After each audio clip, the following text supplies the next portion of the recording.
Hello. Hi there, I'm Hello. Julie. How are you? Nice. Hi. Hi. Hello. Nice to meet you. So, tell me a little bit about how are you feeling about having the North American premiere here in Toronto? It's exciting for us. It's a British movie that we shot in Europe, and it's a great honour to be here. And we're very, very excited to see how the audience receives the movie.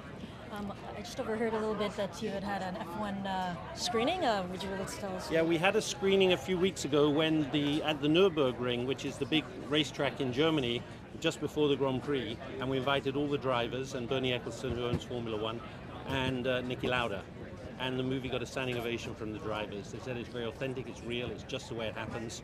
And of course, it was very emotional for Niki to see it in that surrounding. That's where he had his accident. Right. And so, what do you? Sorry, I'm just thinking. So, what's your mindset when you go in to watch? Obviously you've seen it with the F1 racers, but when you bring it into, or there's a London premiere last week. What about here? What do you look forward to? I think as a producer, what you're doing often is you're watching the audience because you know the film very well.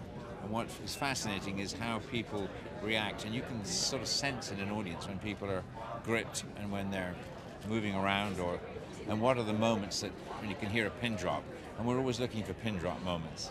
The movie's very, very emotional. It's full of action and glamour and excitement. So we think it's going to do really well here because even though Formula One is not as well known here as it is in the rest of the world, it's a fantastically action-filled sport with a lot of speed and danger. And in those days, that was the time when a lot of drivers got killed because it was very dangerous. Now that we've managed to prevent that. So there's a lot of excitement in the film and it's very emotional. And we think an American audience is going to love it. Great. Thank you very much, guys. Thank you.